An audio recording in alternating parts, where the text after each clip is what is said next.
Viva João, bem-vindo ao Convincente. Viva, Vítor, obrigado pelo convite e cá estamos. Ótimo.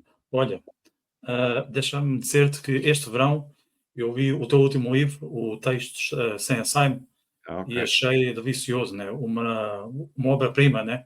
Se é que não se pode chamar de obra-prima, sem insultar a família, né? As enteadas, as tias, aquela gente toda. Talvez tenhamos que chamar obra-primo, a um termo assim mais neutro, ou trans. Parece que lutamos tanto pela liberdade e agora temos mais tempo na língua. O que é que tu achas Olha, disso? ou então aquele símbolo dos e-mails, como é que é o nome que eles usam para dizer os Pronomes? pronomes? Sim, Sim. como é que é o nome? Agora não me lembro. Quando metes o e-mail, Gmail, arroba, não é? Arroba, deixa de haver. Ainda ontem foi ontem, estava a ver uma notícia. Aquele livro é um bocado, é um relato de um certo manicômio em que cada vez vivemos mais, onde de facto já ninguém se entende. E onde tudo ficou completamente deformado. No fundo, o que aquele livro faz é pegar numa série de temas, que são os temas, uma série de temas da atualidade, e assumi-los como sim senhor, que estão muito certos, levá-los ao exagero, não é? No fundo, para tentar provocar um insight, ver até que ponto o disparate, não é? O que é levarmos determinadas coisas a sério. Ainda ontem, vi uma notícia que foi a Faculdade de Direito da Universidade Nova de Lisboa, criou uma pós-graduação sobre o racismo, era racismo e xenofobia. Criou a pós-graduação, aquilo fizeram uns convites aos professores, não sei o quê, aquilo avançou. Não viste essa notícia, não? Não, por acaso não. Aquilo avançou, sim senhor, com pompa e circunstância, só que entretanto já fechou, antes de começar, porque os professores eram demasiado brancos. E então, como só aceitaram, Podem ir para a praia, a ver se a coisa se resolve. é, só aceitaram o convite, só aceitaram o convite brancos, aquilo não avançou. E lembrei-me daqueles discursos do Martin Luther King, são todos, mas um deles que é admirável, em que ele diz que de facto o que deve contar é o caráter das pessoas e não a cor da pele. Assim como nos trabalhos o que deve contar é o mérito e a capacidade, não é? Se num trabalho houver 10 FIAs e forem as 10 mulheres, ou forem as 10 negras, ou os 10 gays, qual é o problema? Se esses forem os mais competentes, que sejam. E hoje demos uma volta, não é? De tal modo que o que é que encontramos? Aquilo, por exemplo, pessoas como Luther King lutaram nos movimentos por os direitos civis, não, que era a superação da discriminação e lutar por aquilo que une e não por aquilo que divide, já está totalmente subvertido e tu vês ativistas, por exemplo, ativistas daquilo dos pós-colonialismos, a reivindicarem universidades só para negros, aulas só para negros, professores negros, médicos negros, espaços só para negros, ou seja, eles deram uma volta e transformaram-se, tal como as feministas mais desembestadas, transformaram-se no pior tipo de gajos que há, não é? Nos mais machistas que há, elas estão iguais, odeiam tudo e acham os outros inferiores e não sei o quê. E estes ativistas dos SOS racismos e dessas coisas assim, transformaram-se precisamente, estão a reproduzir precisamente os comportamentos mais abjetos e mais radicais dos tipos que eram racistas. E estamos assim em tudo. É a fruta do dia. E o que é mais espantoso é que parece que as pessoas, a gente ri-se, há umas pessoas um bocadinho mais lúcidas, outras menos, mas a grande parte da população está tão ocupada a fazer compras e a ver se tem dinheiro para fazer compras, que não... que isto é irrelevante, quer dizer, é o manicômio instalado e com a aceitação de todos.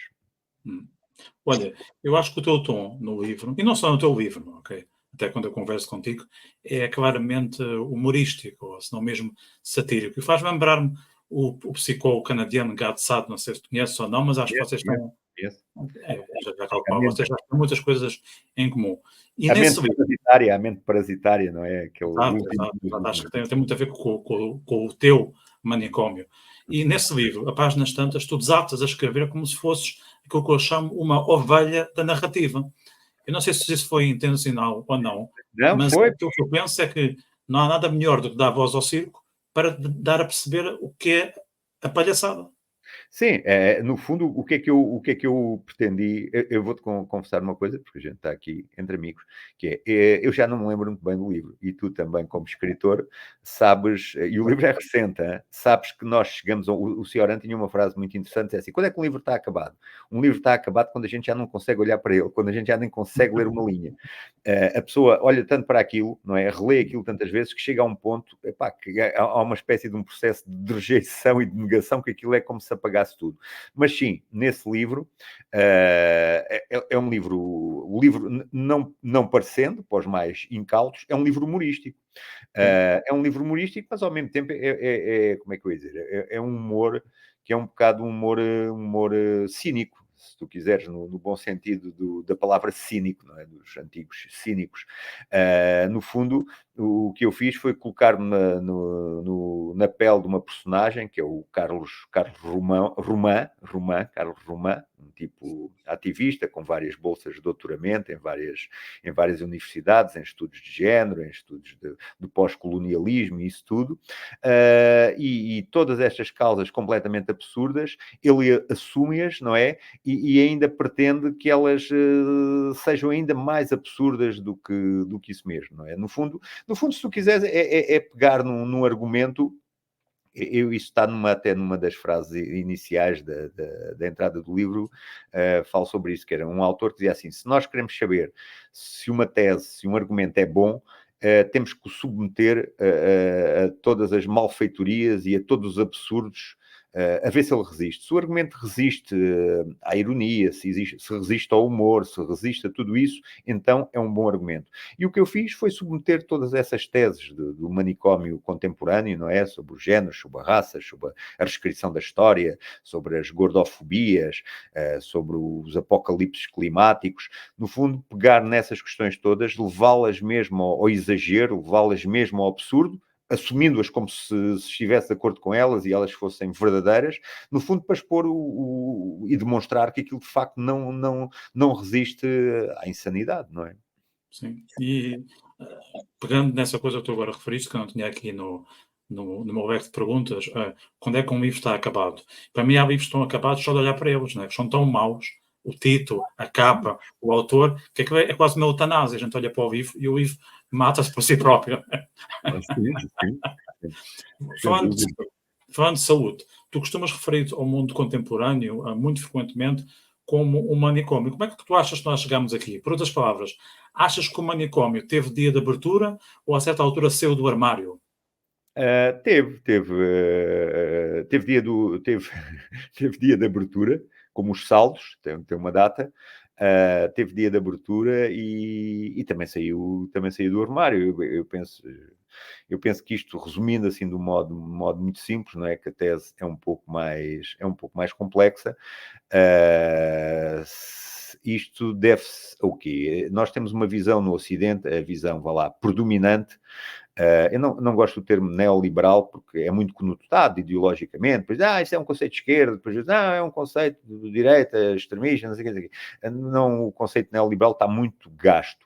Mas, de facto, a mundividência ocidental é uma mundividência liberal, é assente predominantemente na economia, no consumo, na exponenciação do consumo, e a partir, após a Segunda Guerra Mundial, durante a Segunda Guerra Mundial, desenvolveu-se uma capacidade produtiva, nomeadamente em relação à indústria do armamento, foi uma coisa impensável, colossal, nunca antes se tinha produzido naquele ritmo. A guerra, felizmente, acaba, e toda aquela dinâmica produtiva está instalada. No fundo, se quiseres, isso é passado para a própria sociedade civil, para o próprio mundo, o mundo do cotidiano, não é? A forma de produzir e de consumir exponenciou-se de tal modo, e o mundo transformou-se de tal modo, que de facto começou a predominar, mesmo as relações entre as pessoas, são relações económicas, se tu reparares, não é?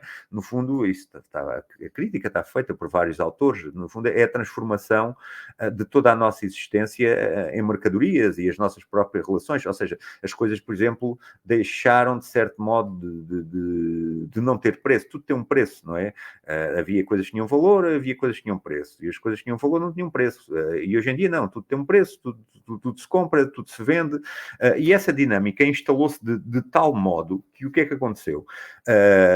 O consumo, este tipo de consumo, uma espécie de acumulação infinita do capital, implica o quê? Implica que toda e qualquer resistência a uma sociedade baseada apenas em compras e em consumo frenético, qualquer tipo de resistência deve ser destruído. E o que é que acontece?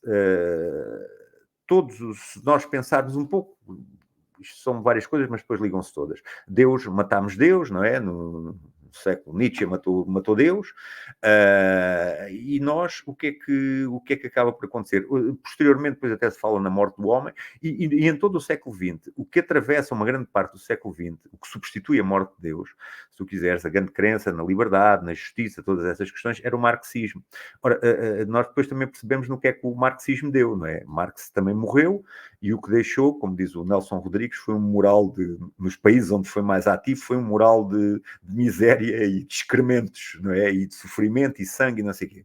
E todo esse ideal, tudo o que era valores, que dependiam muito, no Ocidente, isto é traços muito gerais, não é?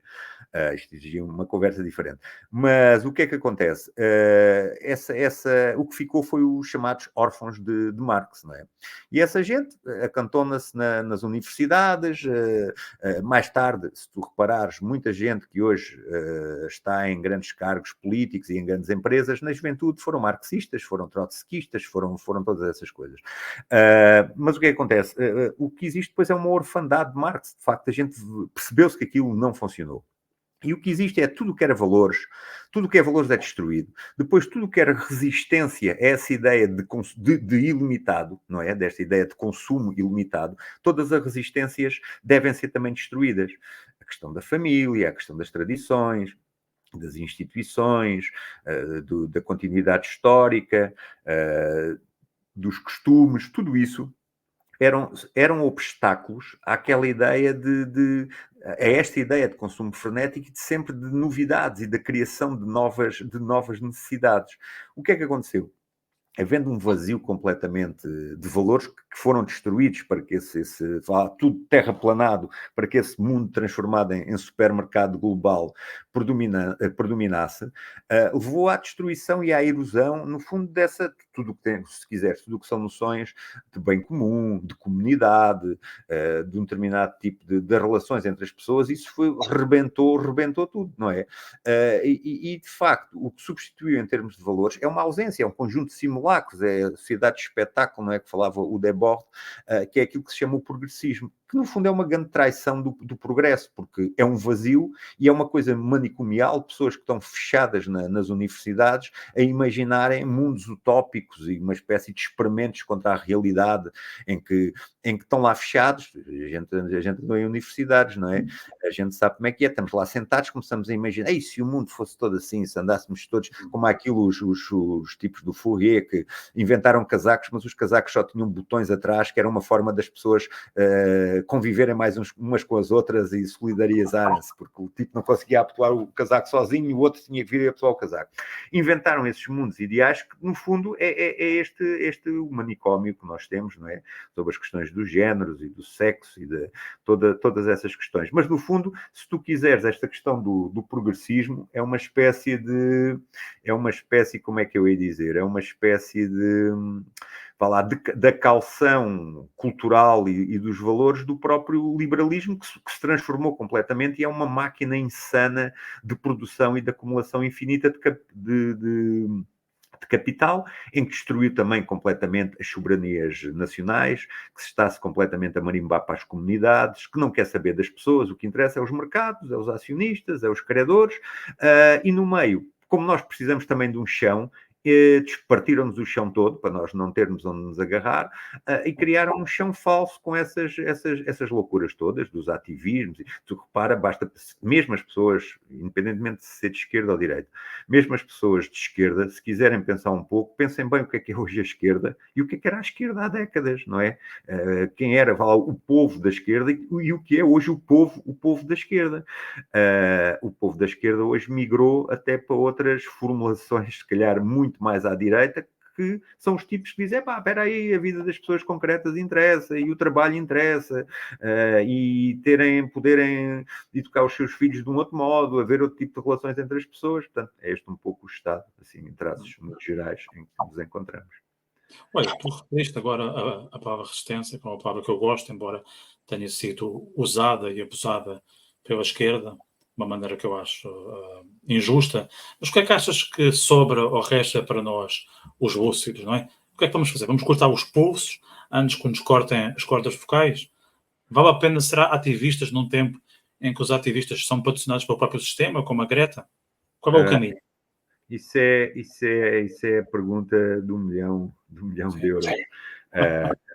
Eu penso muitas vezes nisso, e se calhar é isso também que nos faz escrever e que nos faz conversar, e não fugir para as montanhas, porque se calhar qualquer dia, até nós, se quisermos falar sobre determinados temas ou quisermos ler livros ou não sei o quê, temos que nos esconder, não é? Porque isso será visto como pessoas um bocado estranhas e até um bocado suspeitas, não é? Hoje em dia vivemos numa suposta democracia que não é, mas há verdadeiros problemas de liberdade de expressão e muitas coisas.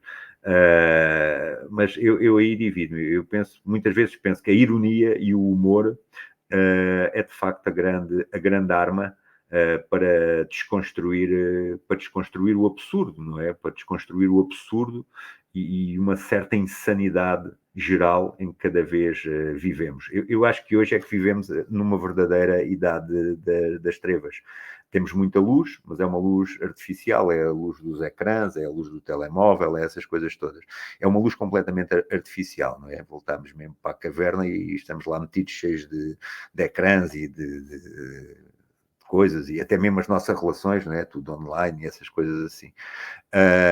Muitas vezes penso que uma boa solução é de facto, há várias soluções, e eu acho que cada um tem que escolher a sua, e isso é com cada um.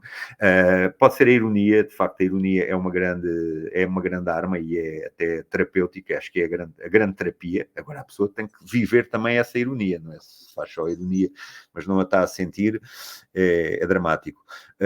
Também poderia ser outra coisa, também pode haver uma outra alternativa, que é de facto a pessoa ser exigente e intransigente com todos os disparates e toda a insanidade que graça por aí, mas isso tornávamos-nos nos misantropos, não é? Ficávamos completamente isolados, ou então isso é um pouco que o Jordan Peterson, não é? Fala muito nisso, que não é, a ideia não é dele, é anterior até dos enciclopedistas, que no fundo é aquela, eu acho que isso é o principal, que é, antes de mudarmos o mundo, temos é que nos preocupar connosco, não é? Se eu não me consigo mudar a mim, ou se eu não consigo sentir-me bem comigo próprio, encontrar uma visão adequada sobre o meu justo lugar na existência, não vale a pena estar a querer convencer os outros de coisas. Tem que começar por nós. E se calhar é um misto disso tudo, não é? Um misto de humor, um misto também de sermos intransigentes. Agora, é uma coisa que eu te digo, que é, temos que ser um bocadinho inteligentes, porque se tu queres ter uma certa posição pública sobre as coisas, e não tiveres alguma inteligência, és completamente, para já, em Portugal és apagado, não é? És eliminado, não existes. Mas noutros contextos és completamente estraçalhado, não é? E completamente destruído se não tens alguma proteção e se te dispões a dizer as coisas com alguma lucidez, não é? Não te safas nem à esquerda, para a esquerda serás fascista, para a direita serás esquerdista, e andamos para os conservadores serás progressista, para os progressistas serás conservador, e andamos nisto. Há uma ideia que é uma ideia engraçada não, uma ideia interessante, que é um pouco, isso é uma metáfora gasta, mas há quem diga que nós estamos a reproduzir um pouco a história da queda de Roma, que já vale tudo, não é? desde cavalos, anões, e engolidores de fogo, tudo vem ao chamamento.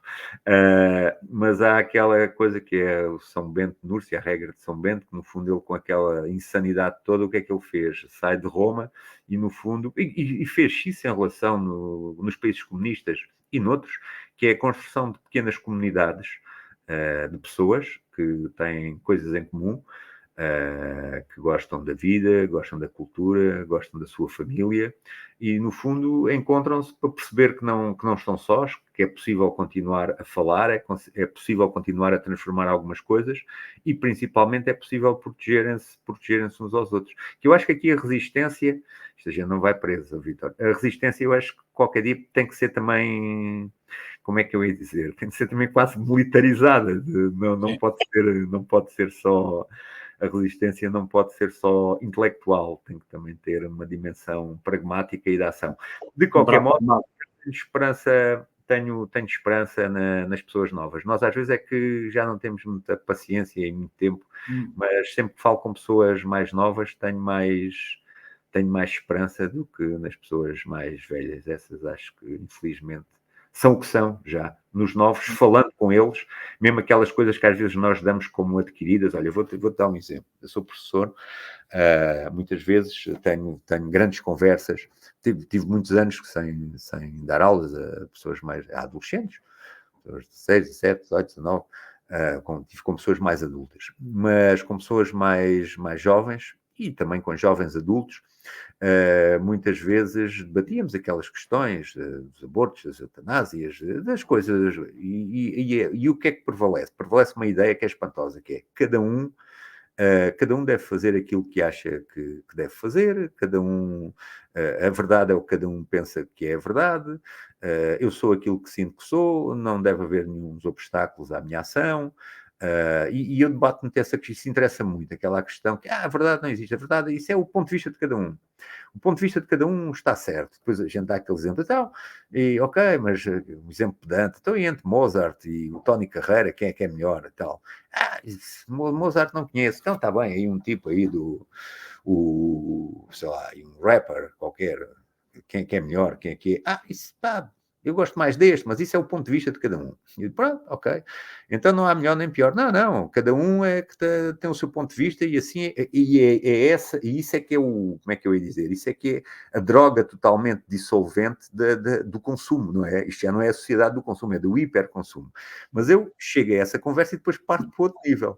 Geralmente, imagina, com um adolescente e diz assim, pois, muito bem, então imagina que eu digo assim, pá, já te fiz jogar a bola. Eu acho que tu és melhor que o Ronaldo. Tu és muito melhor que o Ronaldo. E agora o Ronaldo entrava aqui e dizia-te assim, pá, tu és melhor que eu. Tu acreditavas nisso ou não? É o meu ponto de vista. Percebes? Vou por aí. No fundo, se tu quiseres, é voltarmos à Grécia Antiga, não é? Sócrates foi morto por causa disso, não é? É ser moscardo. E isso, se calhar, é outro caminho, para além do humor. É incomodarmos um pouco. Claro, quanto mais incomodarmos, as pessoas também ficam zangadas contigo e às vezes querem te tratar mal, ou às vezes mesmo até te tratam mal.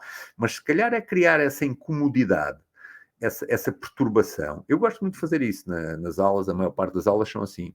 É instabilizar, olha, no fundo estou a queerizar a queerizar os jovens, no fundo, é instabilizar essas certezas feitas da atualidade, que não são certezas, sem tempos lutámos contra as certezas, contra os absolutismos, hoje se calhar temos que lutar contra os relativismos, os subjetivismos, os emotivismos, e demonstrar que aquilo não tem fundamento nenhum, nem tem ponta. O que se quer com isso é criar partículas elementares, como diz o Ulbeck, não é? Seres humanos reduzidos a partículas elementares, a seres atomizados, e lá está, nós não temos ligação a nada, nem temos chão, o poder pode fazer de nós o que muito bem quer, e se precisamos de alguma coisa estamos completamente sós, é isso que querem fazer de nós, e portanto eu acho que se calhar uma das nossas funções, se estivermos para aí virados ou nos preocuparmos, no fundo é desconstruir essa subjetividade e até essa ideia que é completamente destruidora, que é que vivemos, temos o principal primado da vida é uma liberdade individual absoluta e ilimitada. Isso é mentira. Até porque qualquer liberdade, que é o bem mais precioso do ser humano, tem que se conquistar. e é uma coisa que se pode perder de um momento para o outro. E pronto, é um bocado ir por aí. Tu tocaste num ponto que fez pensar no seguinte: eu acho que se mudam as nomenclaturas, mas mantém-se a luta, não é? Só uma coisa que eu acho que é constante, e enfim, tenho a certeza, talvez um progressista me possa contradizer, que é a morte, né? E isso leva-me a um filósofo eu acho que é o teu pensador preferido, que é o Cioran, que para mim é um dos pensadores mais sérios, pelo menos na França, mais sério que o Sartre, de certeza. Eu gostava de saber, eu sei que já estamos quase no final, como é que tu encaras a finitude? Olha, a finitude, eu lembro disso, ainda há dias estava a ler uma conversa de alguém que falava sobre a velhice, que já está velho, e que citava uma série de autores, e eu pus-me a pensar, isto da velhice, como é que se vive a velhice? Se tu estiveres completamente cheio de doenças, cheio de não sei o quê, é como diz o Philip Roth, não é? A velhice é um massacre. E é. Por isso é que não deixa de ser até é tal ideia, não é? Se Deus existe, que grande gozo, não é? Porque nós, nesse sentido, somos as criaturas mais patéticas. Se olharmos que a nossa vida é um caminho para o fim, cada dia que se vive é menos um dia que se está vivo, e cada dia é um aproximar da morte, e que a última fase da vida, ou a segunda fase da vida, é de facto uma grande decadência da maior parte das nossas faculdades, e isso pesa. Nós pensarmos que somos pessoas, grandes seres, fantásticos, que não é? Vivemos como se fôssemos o centro do universo, não há nada mais patético e mais absurdo. E eu acho que isso devia-se ensinar, tanto em casa como na escola, que isso é a nossa grande ilusão.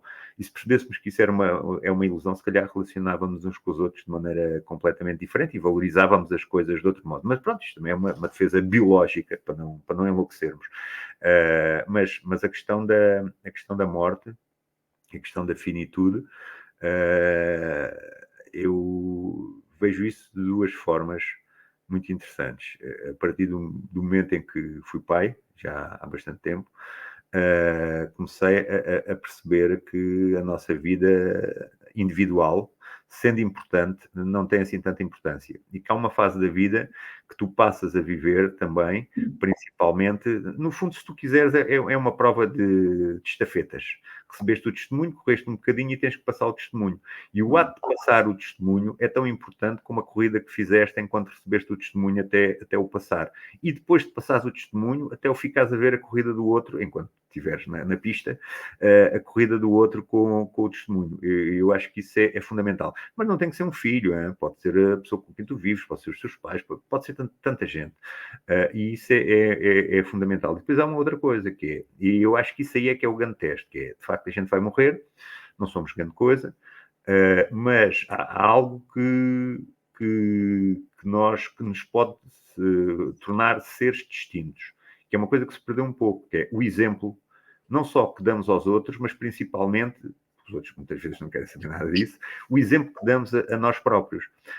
E eu acho que esta segunda fase da nossa vida, a segunda parte, não sei se tem prolongamento. Quando é que achas que começa a segunda parte? Desculpa interromper-te. Diz. Quando é que achas que começa a segunda parte? Para os médicos, eles dizem que é a partir dos 35 anos que aí Estava na segunda parte, ok. começa a decadência. Mas hoje em dia, a partir dos 50, eu acho que a partir dos 50, 55 começa a segunda parte. Se fores saudável, se não tiveres problemas. Mas eu acho que depois o grande desafio a seguir é tu, no fundo, é fazeres uma espécie de um pacto, que é contigo, de viveres teres uma relação de dignidade com a velhice. Eu acho que isso é o grande desafio. Há muitas coisas que vais fazer pela metade ou por um décimo, há outras coisas que se calhar não olhavas, começas a olhar, outras coisas que não fazias, mas acima de tudo, manter a dignidade, que é uma coisa que às vezes é muito difícil, e nós os portugueses nisso ainda é pior, porque nós passamos a vida a chatear a cabeça dos outros, com dores, com dificuldades, com os problemas, estamos sempre a queixar, e a partir de uma certa idade, é um pesadelo, e eu acho que termos essa consciência, não chatearmos os outros, tornar a nossa vida uma espécie do melhor exemplo possível, porque nunca será nada assim demasiado exemplar. Eu acho que esse é o esse é o grande desafio. Embora, isso depois também nos leva para um outro tema que também já conversámos um pouco, que é, eu penso que nós em breve vamos ser substituídos por máquinas, não é? Vamos começar a fundir-nos com máquinas e seremos substituídos. Nós próprios vamos nos substituir. Portanto, se tu quiseres, sendo um bocadinho, vá lá, sádico, também me dá alguma alegria que saber que eu vou desaparecer, mas que a espécie humana também não. Isto é para estragar o programa no fim. Que a espécie humana também não vai durar mais 100 anos. Não tenho qualquer dúvida sobre isso. Bom, isso dava pano para mangas, João. Foram meia dúzia de perguntas, acho que podíamos ficar aqui com mais 100, 150, 200, mas fica para outra parte, porque acho que há aqui Fica, sim. muita coisa para explorar. Não é? Foi a correr, na próxima fazemos uma coisa mais prolongada. Olha, muito obrigado pelo teu convite, é sempre um gosto enorme estar contigo e falar contigo. Tá bem? Até breve, então. Tudo bom. Adeus, um abraço, adeus. Tchau.